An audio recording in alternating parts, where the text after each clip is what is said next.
Selamat pagi, Miss Is dan teman-teman. Hari ini saya akan mempresentasikan tentang balon anti meletus. Eh, Adanya area balon yang mengalami tarikan kencang atau tegang, kurang tegang dan masih plastis, maka saat baru ditiup, bagian tengah balon akan tertarik lebih besar di kencang dan segar dibanding bagian ujung karena bagian ujung kurang begitu tegang. Demikian ini percobaannya. Jadi yang ala-ala kita butuhkan sabun cuci piring, tusuk sate, dan balon. Tusuk satenya diberikan sabun cuci piring dulu, lalu ditusukkan ke balonnya bagian bawah. Ini tidak mengecil atau meletus karena uh, balon sabunnya reaksi sabunnya seperti balon yang air sama sabun ditiup gitu. Terima kasih sudah menonton presentasi saya. Tuhan Yesus memberkati. Selamat siang, Ibu Guru dan teman-teman. Saat ini saya akan mempresentasikan tentang laporan karya ilmiah saya yang berjudul Rambatan Warna. Tujuan dari percobaan ini adalah untuk membuktikan bahwa air yang diberi warna dapat merambat kepada kertas tisu atau yang disebut sebagai kapilaritas. Teori yang mendasari percobaan ini adalah kapilaritas. Kapilaritas adalah fenomena naik atau turunnya permukaan zat cair dalam suatu pipa kapiler. Salah satu contohnya adalah tisu. Hal ini dapat terjadi karena tisu memiliki daya kapilaritas yang cukup tinggi. Alat dan bahan yang dibutuhkan dalam percobaan ini adalah gelas plastik, 4 buah, kemudian pewarna makanan, lalu kertas tisu. Cara kerjanya adalah dengan mengisi tiap gelas dengan air secukupnya. Kemudian tuangkan 2-3 tetes pewarna ke dalam gelas.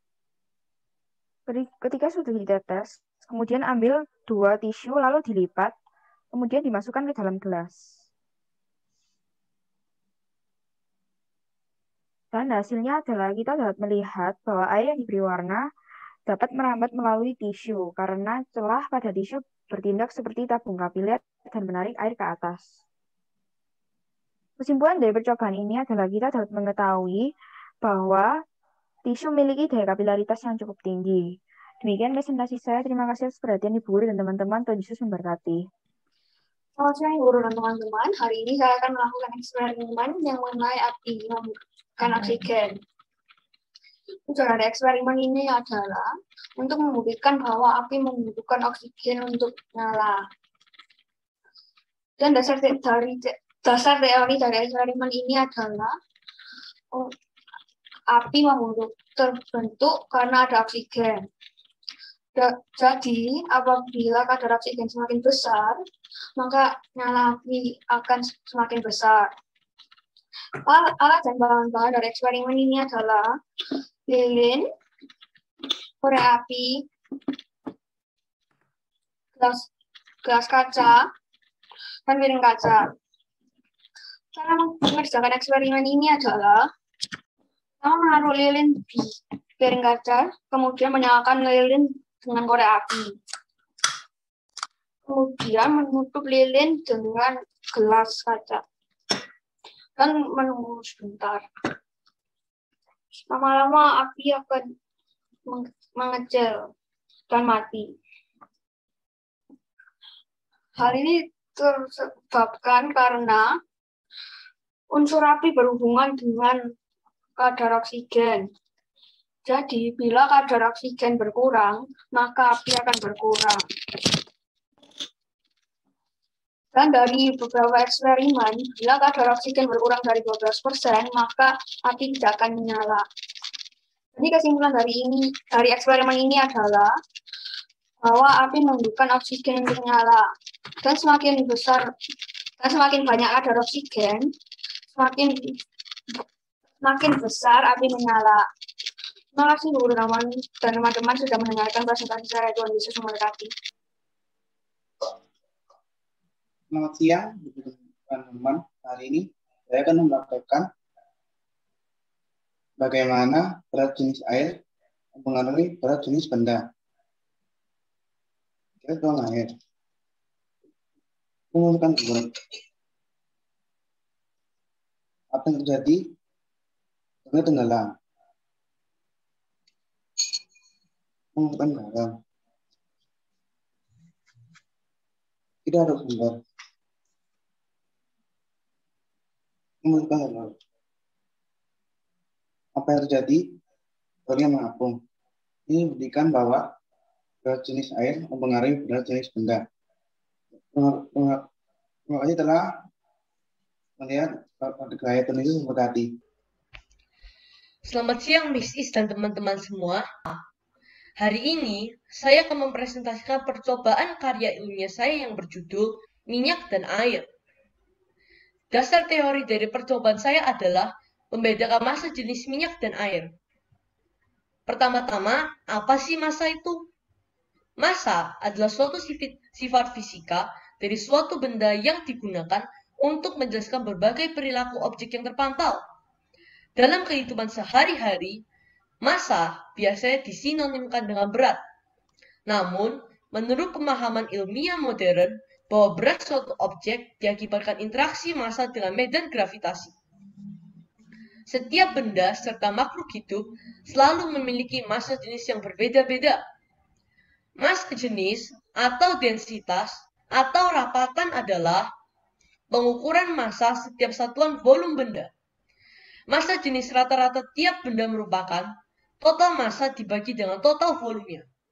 Semakin tinggi massa jenis suatu benda, maka semakin besar massa setiap volumenya. Contohnya, massa 1 kg plastik sama dengan 1 kg semangka. Berat plastik dan semangka sama bukan? Tetapi di dalam benak kita beranggapan bahwa plastik lebih ringan, padahal sama.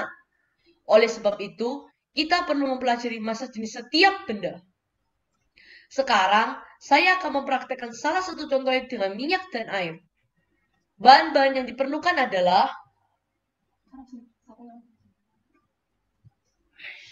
minyak, air, gelas dan pengaduk, dan juga pewarna berwarna biru. Yang pertama adalah siapkan gelas kosongnya. Yang kedua, tuangkan air ke gelas kosong tersebut. Saya akan menambahkan pewarna berwarna biru ke dalam air ini, agar saat minyak dituangkan, maka minyak akan terlihat lebih jelas. Yang terakhir, tuangkan minyak ke dalam segelas air tersebut. Reaksi yang terjadi setelah minyak dituangkan ke dalam air adalah minyak tidak bercampur. Yang berwarna kuning adalah minyak, sedangkan yang berwarna biru adalah air. Jadi terbukti bahwa minyak tidak dapat bersatu dengan air. Lalu, apa yang terjadi jika saya mengaduk-aduk lagi? Apakah bisa tercampur? Hasilnya, minyak tidak dapat bercampur dengan air. Meskipun saya sudah mengaduk-aduk, minyak tetap berada di atas air. Dari percobaan ini, kita dapat mengetahui bahwa massa jenis minyak lebih ringan daripada air, sehingga minyak dapat mengapung di atas air. Massa jenis air adalah 1000 kg per meter kubik atau 1 gram per cm kubik. Sedangkan massa jenis minyak adalah 800 kg per meter kubik atau 0,8 gram per cm kubik. Jadi terbukti bahwa massa jenis minyak lebih ringan daripada air, sehingga dapat mengapung di atas air. Kesimpulan yang saya dapat adalah, di dalam kehidupan kita dapat mengetahui berbagai jenis massa. Pada hari ini, saya telah membahas tentang massa jenis minyak dan air. Massa jenis minyak lebih ringan dari massa jenis air, sehingga minyak dan air tidak mungkin bersatu. Hal ini dapat membantu kita dalam kehidupan sehari-hari. Contohnya, untuk mencegah pembuangan limbah berupa tumpahan minyak oli di laut, untuk menghindari perusakan ekosistem laut dan sekitarnya. Sekian dulu presentasi yang saya sampaikan. Semoga menjadi berkat untuk Miss Is dan teman-teman semua. Tuhan Yesus memberkati. Selamat pagi Miss Is dan teman-teman. Hari ini saya akan mempresentasikan tentang ilusi pensil yang patah. Presentasi ini bertujuan untuk membuktikan bahwa cahaya memiliki sifat yang dapat dibengkokkan. Dasar teorinya adalah benda yang memancarkan cahaya disebut sumber cahaya. Cahaya memiliki sifat yang dapat dipantulkan, dapat merambat lurus, dapat diuraikan, dan dapat dibiaskan. Alat dan bahan ini adalah satu pensil tapi saya menggunakan sendok, dan satu gelas yang berisi air. Istilah pertama, saya akan kasih tahu ya bagaimana cara kerjanya. Pertama, isilah gelas tersebut dengan air. Kedua, letakkanlah sendok yang akan digunakan. Pensil yang dimasukkan ke dalam gelas berisi air terlihat bengkok. Ini disebabkan karena ada cahaya yang mengenai bagian pensil di permukaan air, menempuh lintasan lurus yang dari pensil menuju ke mata. Lalu cahaya dari bagian pensil yang tercelup mengalami pembelokan karena melalui dua medium yang berbeda, yaitu adalah udara dan air, dari pensil menuju ke mata. Kesimpulan dari percobaan ini adalah cahaya memiliki sifat yang dibelokkan jika melalui benda yang berbeda. Daftar pusakanya dari anak https://anak.com. Mengapa pensil terlihat patah jika tercelup ke dalam air? Terima kasih telah mendengarkan presentasi saya dan Yesus memberkati. Selamat pagi Mas dan teman-teman. Nama saya Pratika, salah satu laporan karya ilmiah saya yang berjudul Tanaman yang Berbunga. Tujuan dari percobaan ini adalah untuk membuktikan bahwa tanaman mengalami proses respirasi. Respirasi adalah proses menghasilkan energi dengan memecahkan molekul kompleks menjadi molekul yang lebih sederhana.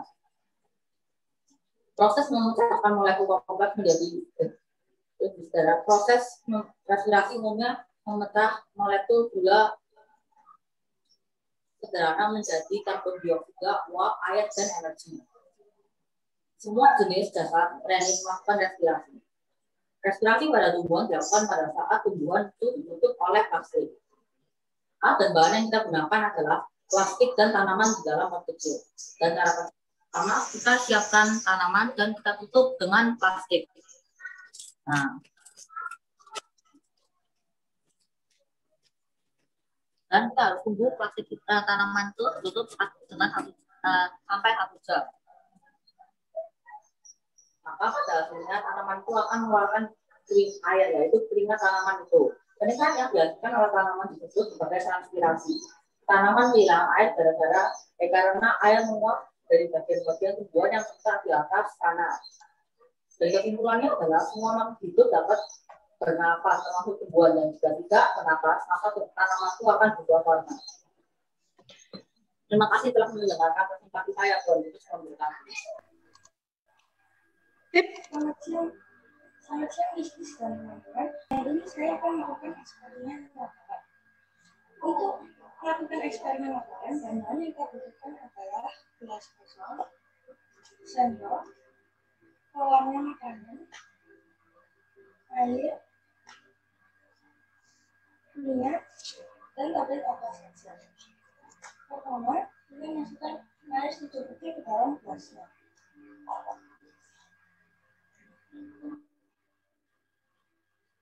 Dan kita kasih pewarna.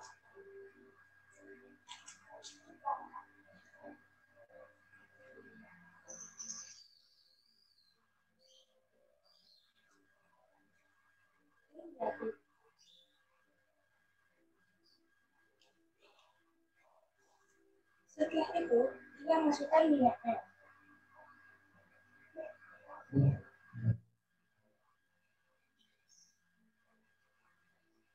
Dan yang terakhir, kita masukkan tablet obat saja.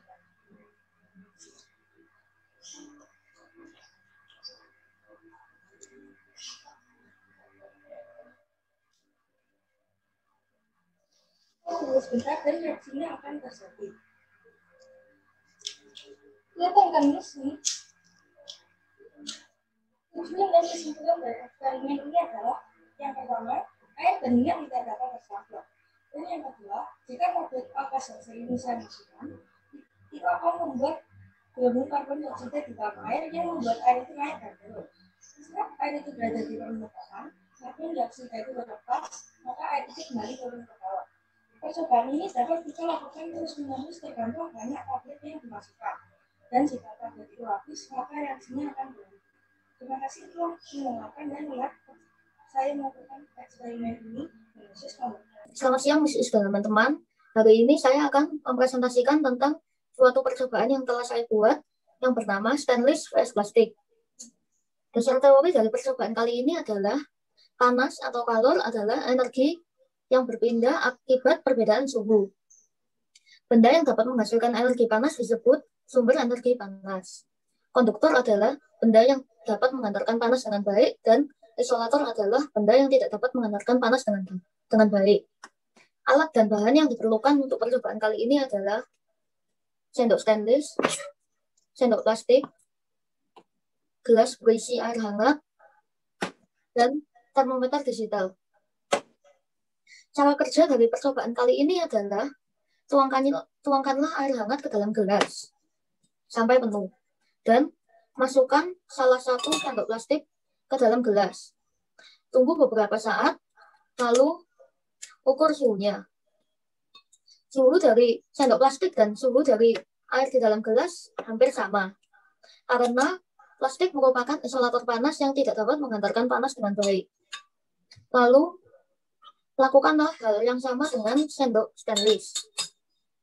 Tunggu beberapa saat, dan suhu sendok stainless akan menjadi lebih panas karena sendok stainless adalah konduktor. Hasil dan pembahasan dari percobaan kali ini adalah terjadi perbedaan suhu yang cukup signifikan antara sendok plastik 35 derajat Celcius dan sendok stainless 37,6 derajat Celcius. Karena kan sendok stainless adalah konduktor panas yang dapat mengantarkan panas dengan baik, dan sendok plastik adalah isolator panas, yaitu benda yang tidak dapat mengantarkan panas dengan baik. Kesimpulan dari percobaan kali ini adalah konduktor panas, sendok stainless merupakan konduktor panas karena dia dapat mengantarkan panas dengan baik.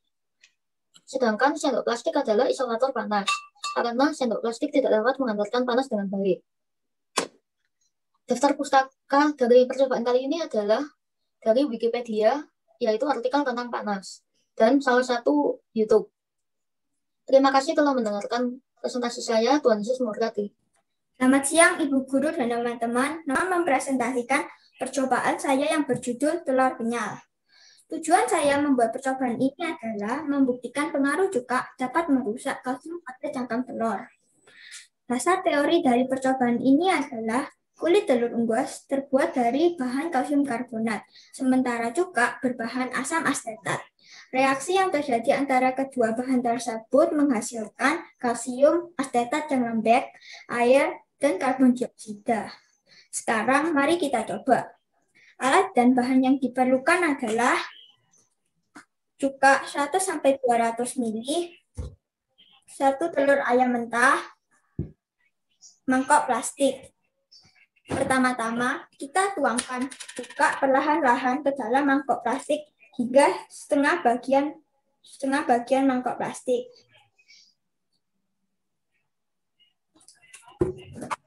Lalu kita masukkan perlahan-lahan telur ayam mentah ini ke dalam mangkok yang berisi cuka. Ketika telur dimasukkan ke dalam mangkok yang berisi cuka, bisa dilihat telur akan terjadi reaksi, sehingga telur mengeluarkan buih-buih. Lalu diamkan telur ini selama 15 jam lebih. Setelah 15 jam lebih, telur akan menjadi seperti ini. Cangkang telur yang hilang dan tersisa hanya cangkang membran tipis saja. Juga bisa dilihat dari ukurannya. Ukurannya Telur yang ini lebih besar daripada telur sebelumnya. Teksturnya kenyal, lembut, dan transparan. Kesimpulan dan pembahasan dari percobaan ini adalah ketika cuka bercampur dengan telur, maka asam asetat cuka akan melarutkan dalam telur, dan telur akan menjadi elastis. Telur akan berubah menjadi transparan dan kenyal seperti jelly. Kesimpulan dari percobaan ini adalah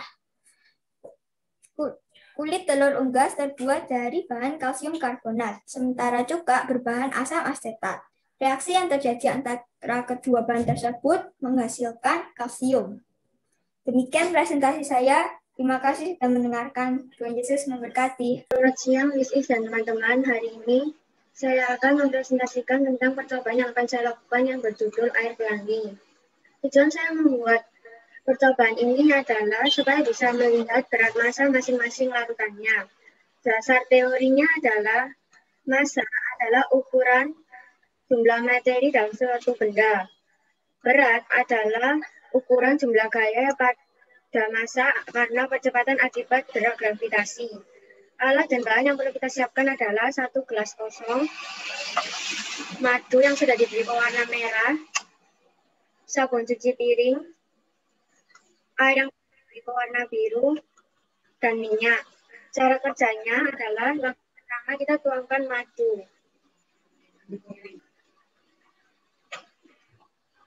Langkah kedua kita tuangkan sabun cuci piringnya. Langkah ketiga kita tuangkan airnya. Langkah keempat kita tuangkan minyaknya.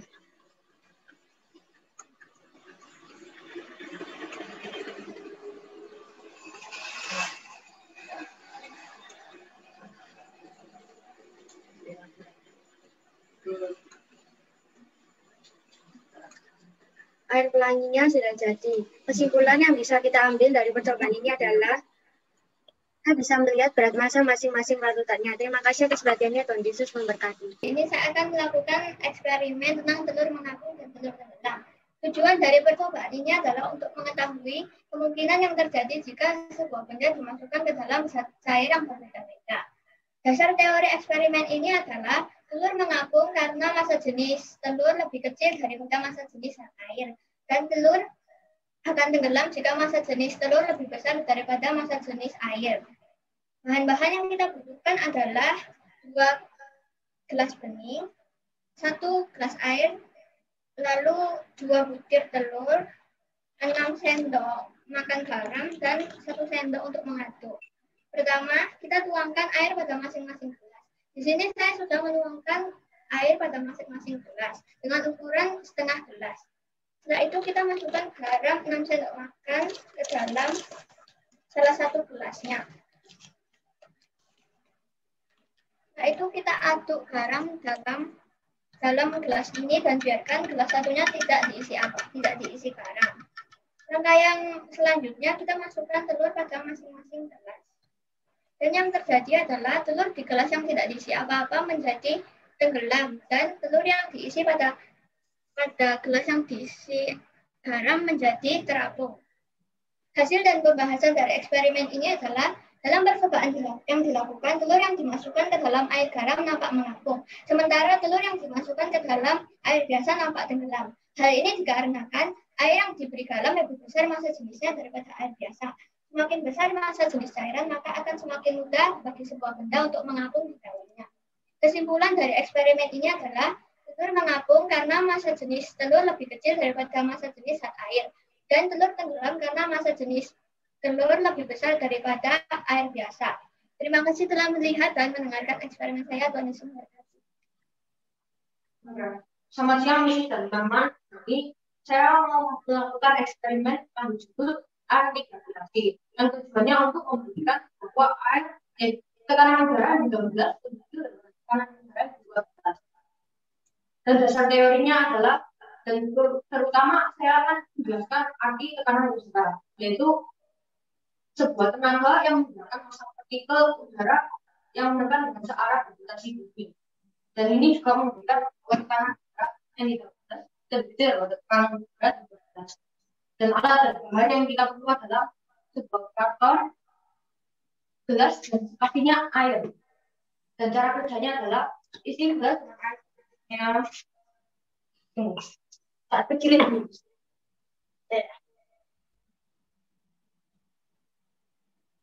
Isi air gelas cukupnya. Lalu tutup dengan karton atasnya. Terus kalian balik.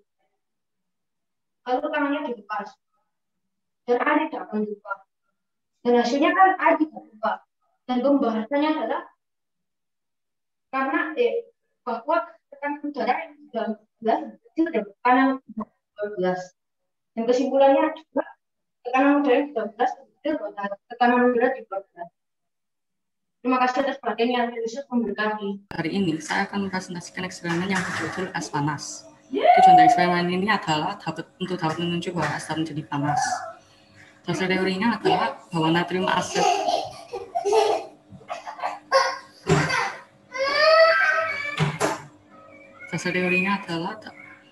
bahwa natrium asetat yang di dalam kulkas adalah cairan yang sangat dingin. Artinya, natrium asetat adalah di dalam bentuk cair yang di bawah titik lelehnya yang biasa. Kita dapat memulaikan proses kristalisasi dengan cara menambahkan kristal kecil natrium asetat atau dengan menyentuh dengan jari atau sendok. Apa yang kau akan perlu melakukan eksperimen ini adalah mencangkir cuka 4 sendok baking soda, panci, piring, sendok,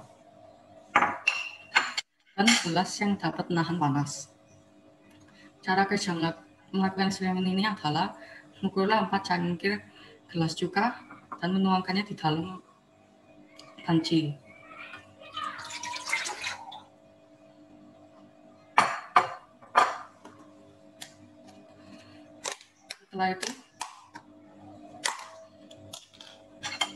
Setelah itu tambahkanlah 4 sendok baking soda satu persatu.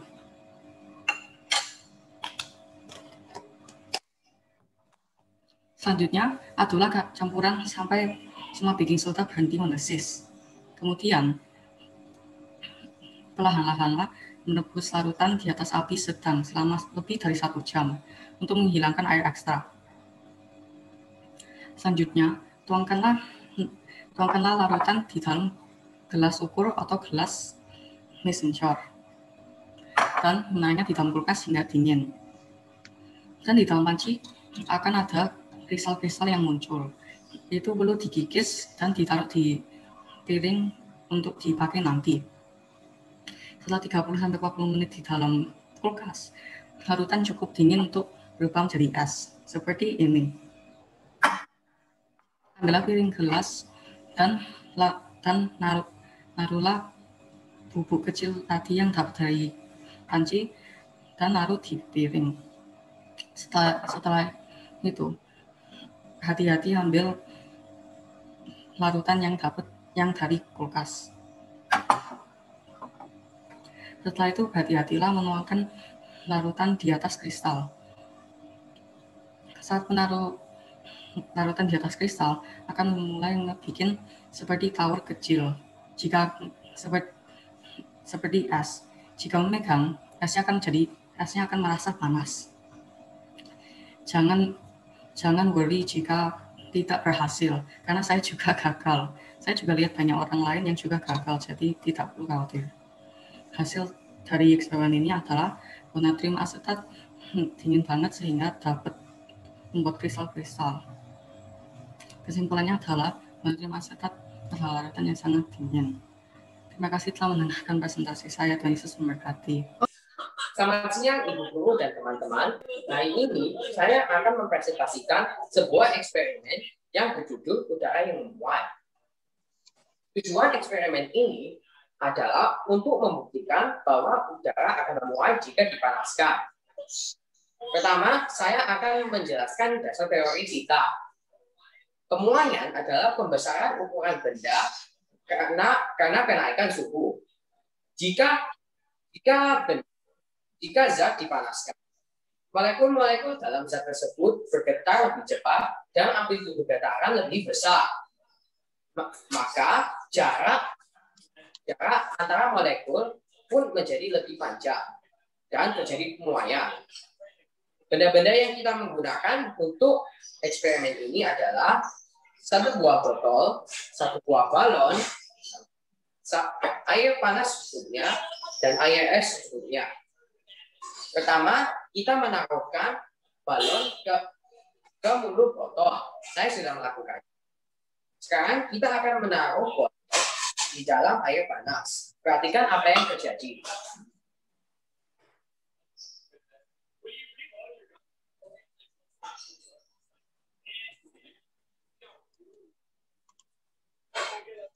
Nah, apakah kalian lihat balon pun mengembang? Sekarang kita mencoba menaruh botol di dalam air dingin.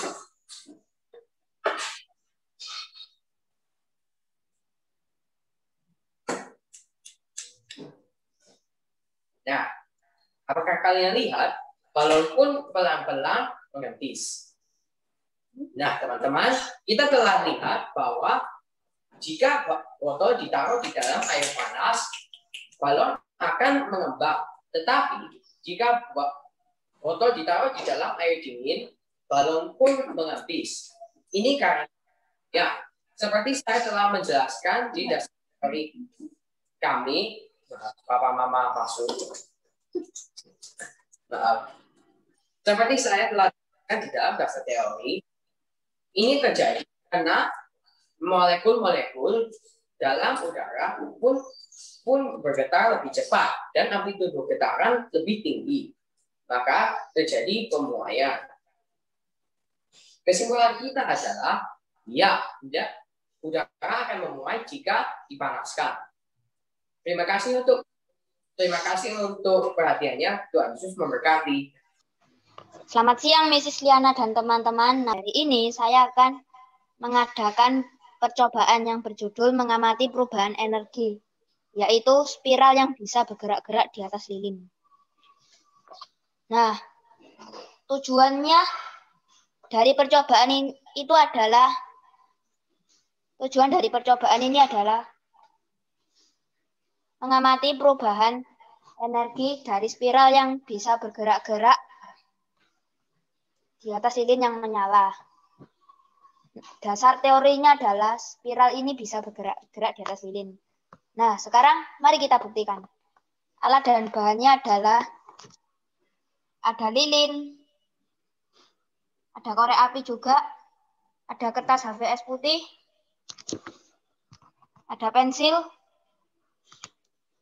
dan ada benang jahit. Oke, mari langsung kita kerjakan ya. Nah, langkah pertama, kita buat dulu spiralnya. Buatlah pola spiral pada kertas HVS putih. Kemudian gunting. Sekarang kita buat dulu ya, digaris-garis dulu kertasnya. Nah, sudah digaris. Kemudian kita gunting. Nah, sudah jadi gasnya ini. Sekarang kita tinggal melengkung-melengkung dijadikan spiral dengan menggunakan pensil. Nah, sudah jadi nih. Seperti ini spiralnya, agak melengkung-melengkung lah. Oke. Setelah itu masukkan benang jahit dengan bantuan jarum. Sebentar ya. Masukkan dulu jarumnya. Ini agak berbahaya sih. Jadi aku harus pelan-pelan. Nah, sudah jadi benangnya. Setelah itu juga diikat di pensilnya. Nah, sudah jadi nih. Oke, kita sekarang nyalakan lilin. Nah, sudah tersedia ini lilinnya. Oke. Nyalakan ya. Sekarang deketi spiralnya ke lilin. Pelan-pelan nih.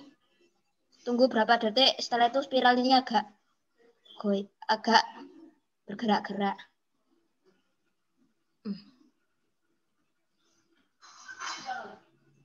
Jangan dekat-dekat, agak dijauhin, nanti takut terbakar ya.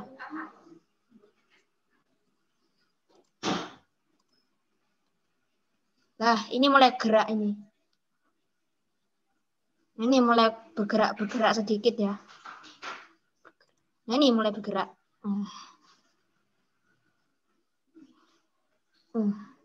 Nah, ini mulai bergerak sedikit. Oke, sudah ya. Aduh.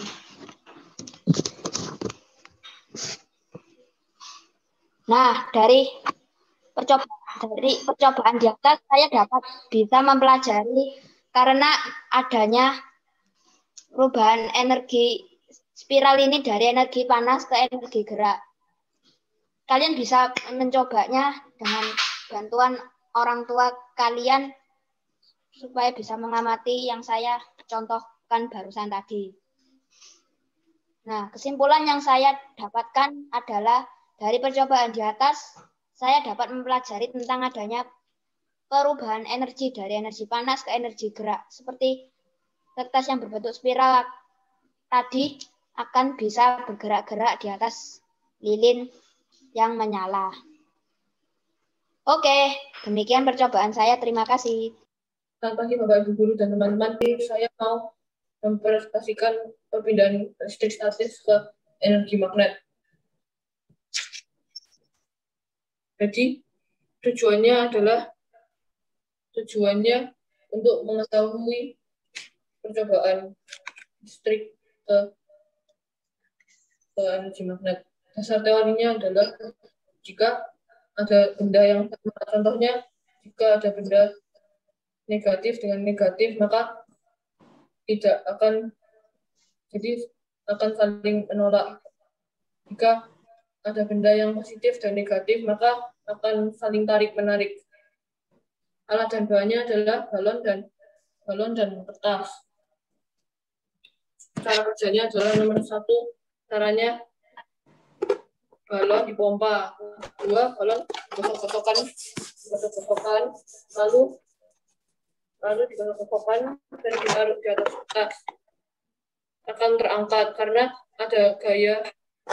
ada listrik statis berubah menjadi magnet.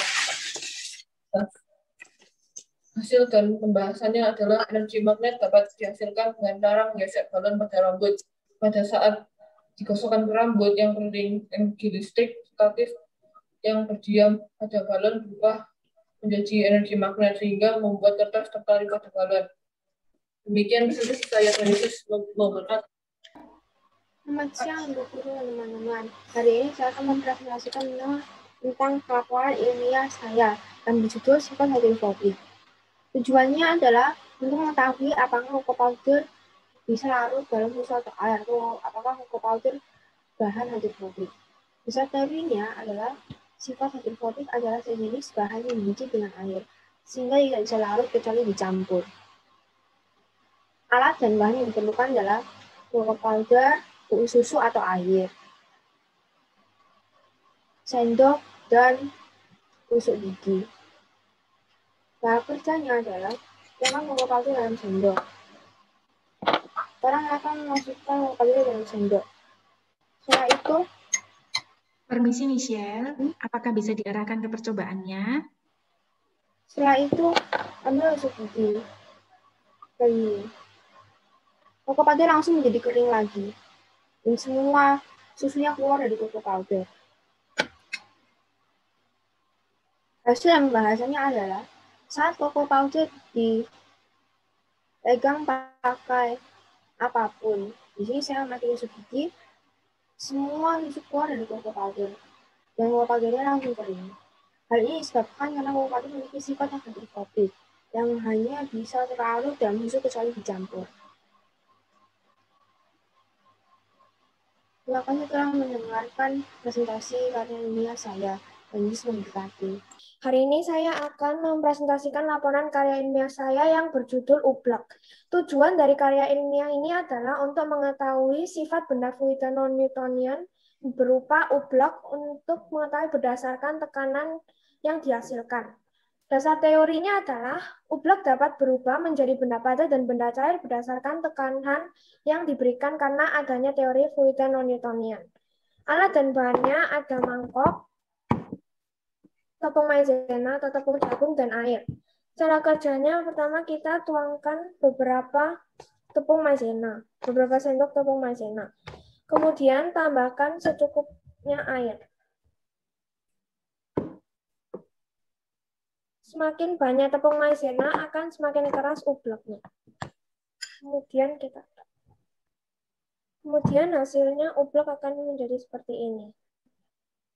Hasilnya ublek dapat menjadi benda padat seperti ini ketika digenggam karena gaya tekanan sehingga partikel-partikel dari tepung jagung merapat. Kemudian ublek dapat mencair seperti ini jika kita biarkan. Dia dapat mengalir seperti air karena hal ini disebabkan oleh teori fluida non-Newtonian.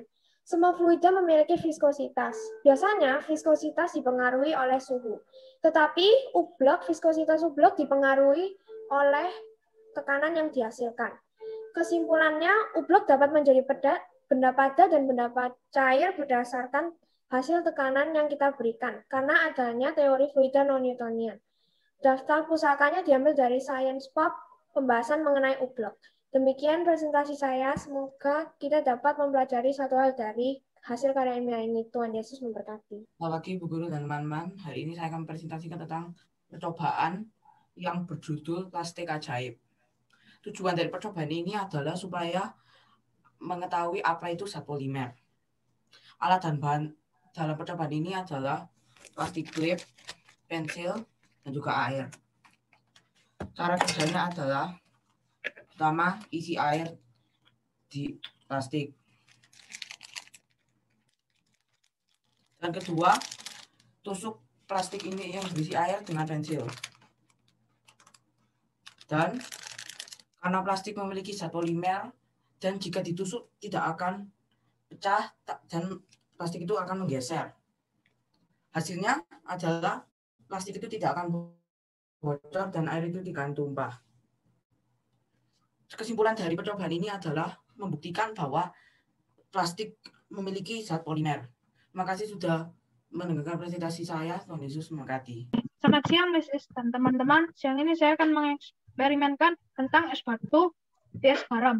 Tujuan saya mengeksperimenkan ini adalah membuktikan bahwa kalau garam dipakaikan es batu akan lebih dingin. Di sini saya sudah menyiapkan es batu dan wadah. Dan juga saya sudah menyiapkan garam secukupnya. Pertama kita akan menuangkan garam ke dalam wadah kita yang berisi es batu.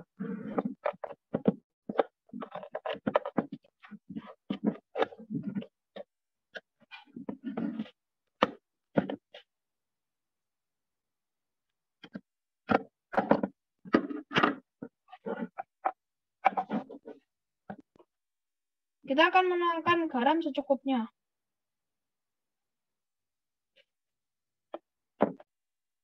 Dan es batu sudah tercampur dengan garam. Dan kita akan menunggu apakah es batu akan menjadi lebih dingin jika dipakaikan garam. Cara kerjanya adalah kita menyiapkan es batu dan menuangkan garam ke dalam wadahnya dan tunggu beberapa saat. Lalu kita amati apakah es batu suhunya menjadi dingin saat dipakaikan garam.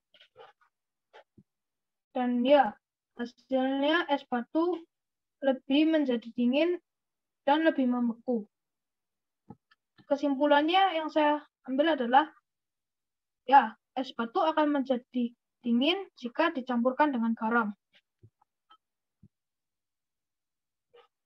Terima kasih atas mendengarkan eksperimen saya. Tuhan Yesus memberkati. Hari ini aku akan mempresentasikan kalau balon bisa mengembang sendiri tanpa ditiup.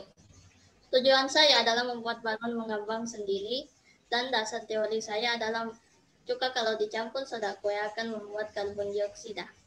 Alat dan bahannya adalah botol, cuka, soda kue, sendok, dan balon. Dan aku sekarang akan menjelaskan cara kerjanya. Isi botol kosongnya dengan cuka. Dan setelah itu isi balonnya dengan soda kue.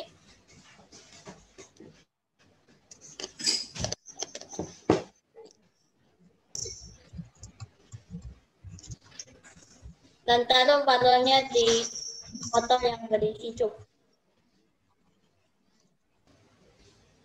Setelah itu balon tersebut yang ditaruh di botolnya mengambang sendiri karena campuran cuka dan soda kue bisa menghasilkan gas karbon dioksida.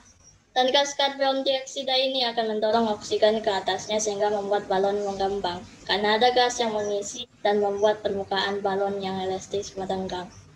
Dan daftar pusakanya adalah diambilkan dari video YouTube yang berjudul Eksperimen Cuka Dicampur Soda Kue. Terima kasih untuk mendengarkan presentasi saya. Tuhan Yesus memberkati. Selamat siang, Mrs. dan teman-teman. Hari ini saya akan mempresentasikan sebuah eksperimen yang berjudul bunga yang berwarna. Tujuan percobaan ini adalah untuk membuktikan bahwa akar bunga dapat menyerap air seperti dalam tanah. Dasar teorinya adalah kebanyakan tumbuhan menyerap air dari akarnya. Tumbuhan menyerap air dari tanah melalui akarnya dan melalui pipa kecil yang ada di batangnya. Air bergerak ke atas batang dan ke daun dan ke bunga. Jika mau melakukan eksperimen ini, siapkanlah dua bunga putih,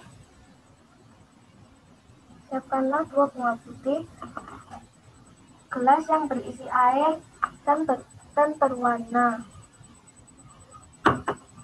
Cara kerjanya adalah masukkan pewarna ke dalam air yang berisi gelas.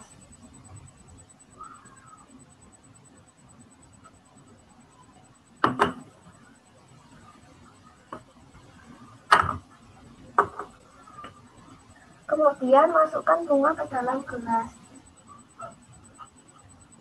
Tunggulah beberapa hari dan bunga yang berwarna putih ini akan menjadi warna yang sesuai dengan pewarnanya. Hasil dan pembahasannya adalah hal ini disebabkan karena akar bunga menyerap air yang ada. Demikian presentasi saya. Terima kasih. Tuhan Yesus memberkati.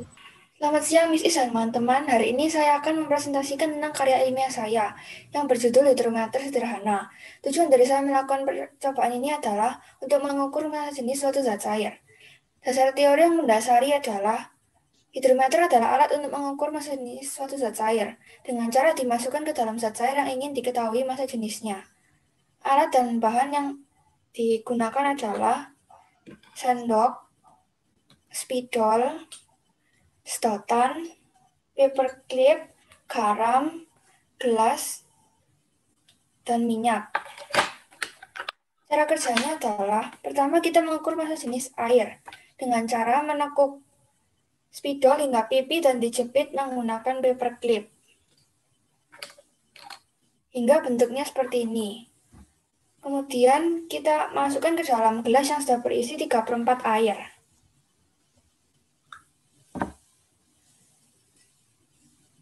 Dan kemudian kita ukur berapa panjang yang tidak terkena air. Dan kita beli spidol.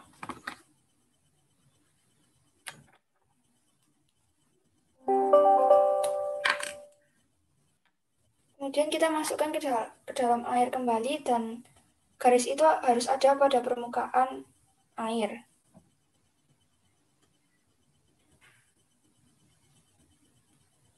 Kemudian kita ukur massa jenis garam dengan cara memasukkan garam ke dalam air dan aduk hingga larut. Kemudian kita masukkan hidrometer itu ke dalam larutan garam. Dan kita amati apa garis itu naik atau turun. Ya, garis itu naik karena hidrometer, karena massa jenis larutan garam lebih besar daripada air. Dan yang terakhir kita mengukur massa jenis minyak. Yang pertama kita keringkan hidrometer itu terlebih dahulu dan masukkan ke dalam minyak goreng. Dan apa itu naik atau turun?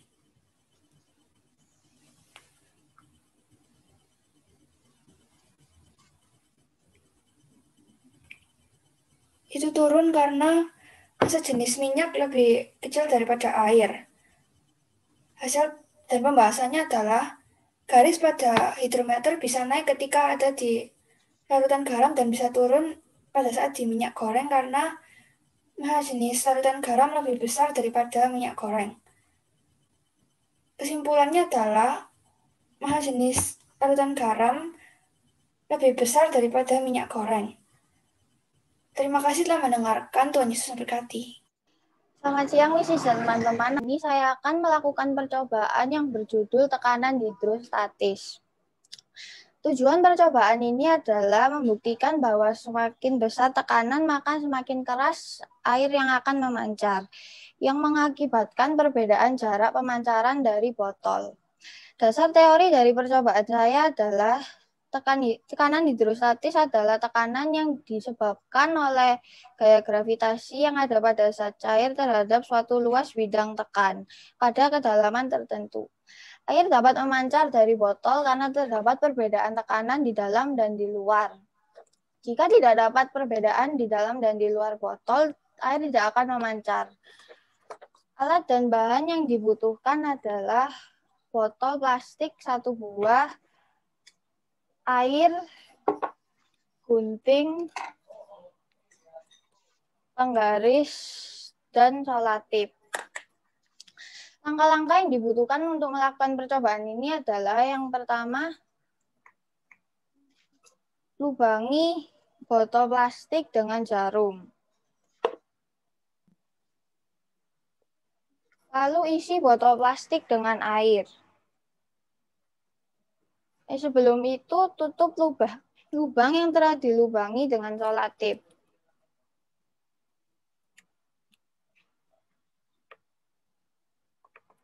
Lalu isi botol dengan air.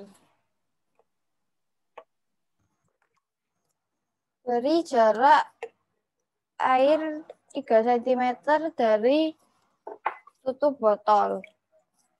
Lalu tutup botol plastik.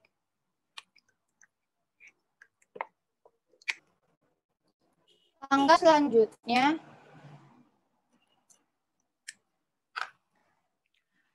buka solatip yang pertama. Dapat dilihat air tidak bocor. Lalu buka solatip yang kedua. Dari sini kita dapat mengetahui bahwa di bolongan yang kedua air memancar. Buka solatip yang ketiga. Di sini dapat dilihat jarak pancar yang dipancarkan dari lubang yang ketiga lebih jauh daripada lubang yang pertama maupun lubang yang pertama. Hal ini disebabkan karena terdapat perbedaan tekanan di luar dan di dalam botol. Jika tidak ada perbedaan tekanan tersebut, air tidak akan memancar. Kesimpulan yang saya dapat dari percobaan ini adalah tekanan dapat mempengaruhi jarak pancar dari benda cair. Hasil dan pembahasannya adalah perbedaan tekanan di luar dan di dalam botol menyebabkan terjadinya perbedaan jarak air yang memancar dari atas sampai bawah yang telah diberi tanda dengan solatip. Terima kasih telah mengenalkan percobaan saya. Semoga dapat jadi berkat. Terima kasih, Tuhan Yesus memberkati. Selamat siang Ibu Guru dan teman-teman. Hari ini saya akan melakukan salah satu percobaan sederhana, yaitu percobaan elektromagnetik.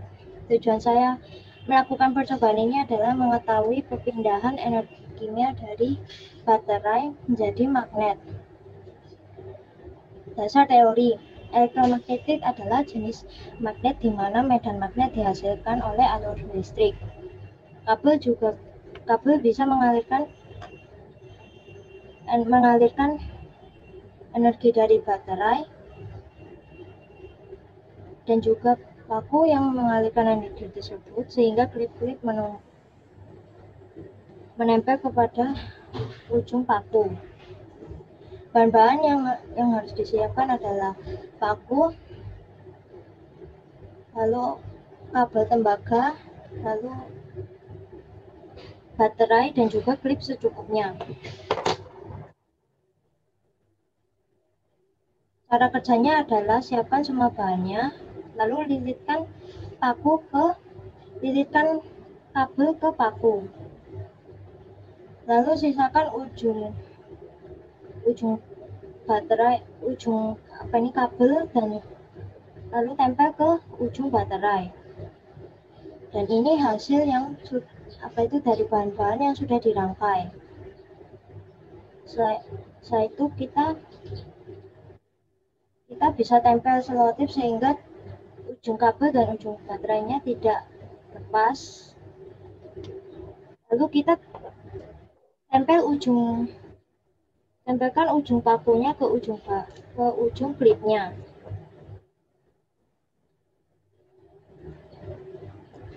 Permisi, Saneta, bisa? Oke.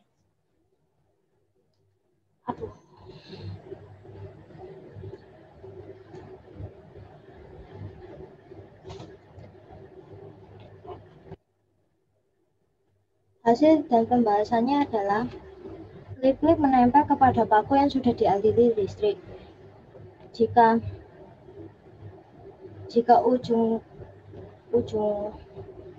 ujung kabel ini dipisahkan dari baterai, maka klip-klip ini tidak akan menempel.